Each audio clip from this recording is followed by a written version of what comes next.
Class 9 or first unit test যিমান MCQ আছে গোটেইকেইটা কৰি দিম মই অহা চাই ল'বা।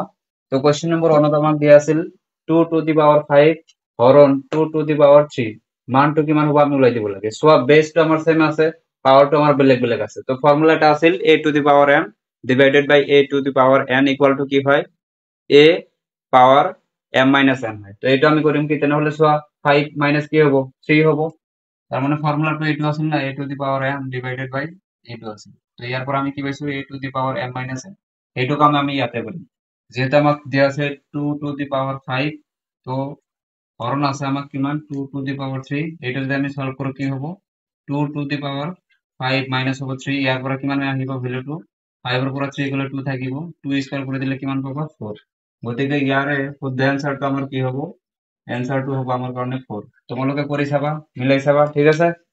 এইখিনি মই ইৰেজ কৰি লম আৰু কোৱেশ্চন আছে সলভ কৰিব লাগিব যেহেতু। সোয়া কোৱেশ্চন নম্বৰ 2 আমাক কি কৈছে একমাত্ৰ যুগ্ম মৌলিক সংখ্যাটো হয়, কেৱল একমাত্ৰ যুগ্ম মৌলিক সংখ্যাটো লাগে। ইয়াতে কি আছে সোয়া যুগ্ম সংখ্যা আমাৰ 2 হয় কিন্তু 4 নহয়, 2 এটা যুগ্ম সংখ্যা, গতিকে ই হ'ব কি মৌলিক যুগ্ম সংখ্যা।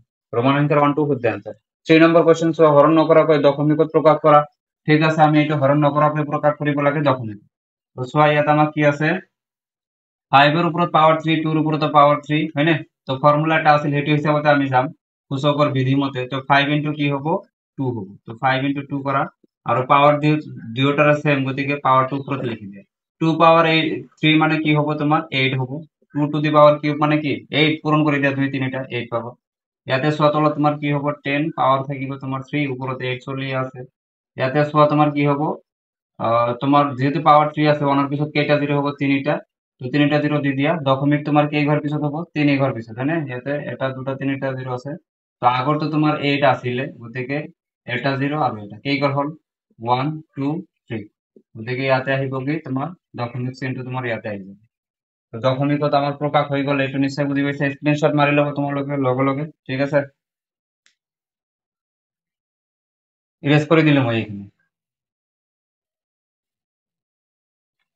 চোৱা ইয়াৰ পিছত চোৱা তোমাৰ কি আছে কোৱেশ্চন নম্বৰ 4 0.35 শতাংশত প্ৰকাশ কৰা। ডাইৰেক্ট আমি কি কৰিব লাগে পার্সেন্টেজ লৈ ল'ব লাগে। তো আমাক দিয়া আছে 0.35 ইনটু কৰিব লাগিব কি 100%, ঠিক আছে। তুমি যদি ইনটু কৰি দিয়া চোৱা ইয়াতে কেই ঘৰ পিছত দশমিক আছে 1 ঘৰ 2 ঘৰ, ইয়াতে 0 কেইটা আছে এটা দুটা, গতিকে ইয়াৰ পৰা আমাৰ ফাইনাল আনসাৰটো কি আহিব 35%, হয়নে। তো ইয়াৰ আনসাৰটো হ'ব কিমান 35%। মিলাই ল'ব তোমালোকে। 5 নম্বৰটো চোৱা এটা বৰ্গৰ বাহুৰ দিক দি আছে 4 সেন্টিমিটাৰ হলে ইয়াৰ পৰিসীমা হ'ব, পৰিসীমা কি হয় পৰিসীমাটো আমি ওলাই দিব লাগে। তো বৰ্গৰ পৰিসীমা তোমাৰ কি হয় একচুয়ালি এটা চোৱা বৰ্গৰ যোনটো বাহু দি আছে এটা আমাক কি দি আছে পি বুলি দি আছে, আৰু বৰ্গৰ পৰিসীমা হয় কি 4 ইনটু বাহু। তো 4p হৈ যাব, 4 ইনটু p কৰিলে তুমি কিমান পাবা 4p। তো অপশন যত আমার 4p আছে এটা আমার কারণে কি হবো শুদ্ধ অ্যান্সার হবে। তো রোমান সংখ্যা 3 কি হবো শুদ্ধ অ্যান্সার। কোয়েশ্চেন নম্বর 6 দেখা এটা আয়তর দিক 1 সেন্টিমিটার আর প্রস্থ y সেন্টিমিটার হলে ইয়ার পরিসীমা হবো, আয়তর পরিসীমা তোমালোকে নিশ্চয় জানা কি হয় 2 ইনটু দিক প্লাস প্রস্থ হয়। তো ইয়াতে চোৱা দিক আমাক দিয়া আছে এই ক্ষেত্ৰত x আৰু প্ৰস্থ দিয়া আছে y, গতিকে দিক আৰু প্ৰস্থৰ ঠাইত x আৰু y লিখা থাকিব। ইয়াতে চোৱা 2 আহিছে ফৰ্মুলা আৰু তোমাৰ দিক প্লাস তোমাৰ কি হয় প্রস্থ, গতিকে রোমান সংখ্যা 2 টো আমার কারণে কি হবো শুদ্ধ অ্যান্সার হবো। স্ক্রিনশট মারি লবা। কোয়েশ্চেন নম্বর 7 চোৱা ইয়াতে আমাক কি কৈছে এটা বৃত্তৰ ব্যাসার্ধ 8 সেন্টিমিটার হলে ইয়ার পরিধি হবো কি। বৃত্তর পরিধির ফর্মুলা কি 2 পাই আর তোমালোকে জানো। তো রোমান সংখ্যা 3 টিও রাইট অ্যান্সার হবো। এটা ত্ৰিভুজৰ কালি ভূমি আৰু উন্নতিৰ মাজৰ সম্পৰ্কটো কি।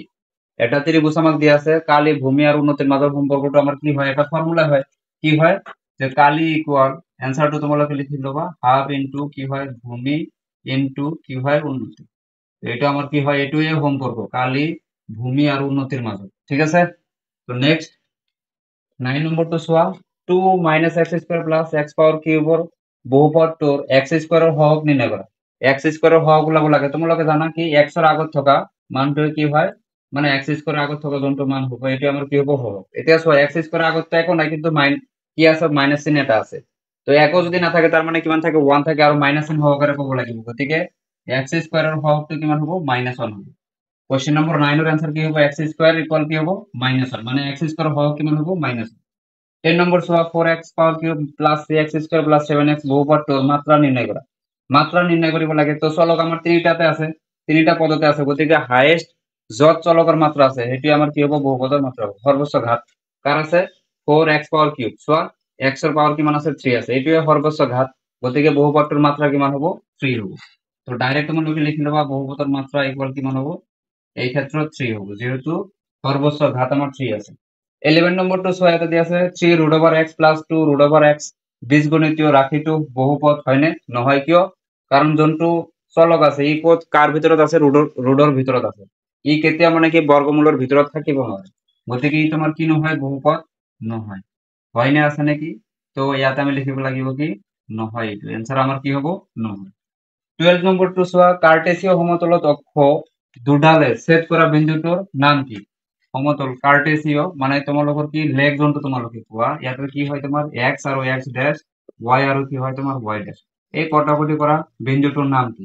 নিশ্চয় সবে জানা, একদম ইজি কোয়েশ্চন আহিছিল, মূল বিন্দু বুলি কোৱা হয়।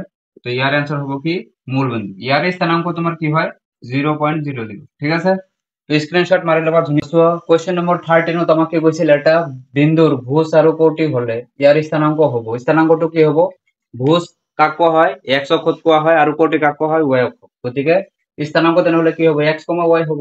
x ৰ মান আমি সদায় আগত লিখিব লাগে, y ৰ মান আমি সদায় পিছত লিখিব লাগে। তো ৰোমান সংখ্যাৰ অন্ত আমাৰ কাৰণে শুদ্ধ आंसर হ'ব। 14 নম্বৰত কৈছে কাৰ্টেসীয় সমতলৰ অনুভূমিক অক্ষডালৰ নাম কি। কাৰ্টেসীয় যোনটো তোমালোকৰ লেখ থাকে তাৰ যোনটো অনুভূমিক ভাৱে ৰেখাটো থাকে, মানে এইটো যোনটো থাকে অনুভূমিক ভাৱে, ইয়াক কি বুলি কোৱা হয়, x অক্ষ, গতিকে ইয়াৰ आंसरটো কি হ'ব, x অক্ষ বুলি কোৱা হয়, ঠিক আছে, x অক্ষ।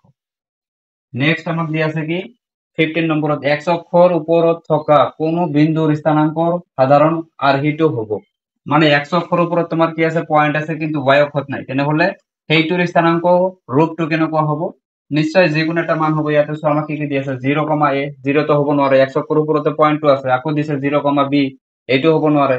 আকৌ চোৱা 3 নম্বৰত আমাক দিছে a,0, ইয়েস এইটো হ'ব পাৰে, কাৰণ এ মানে কি যিকোনো এটা মান হ'ব, y অক্ষত তো পয়েন্ট লোৱাই নাই, গতিকে ৰোমান সংখ্যাৰ 3 টো আমাৰ কাৰণে কি হ'ব, শুদ্ধ आंसर হ'ব। তোমালোকে ধুনীয়া কৰি স্ক্ৰিনশট মাৰি ল'বা।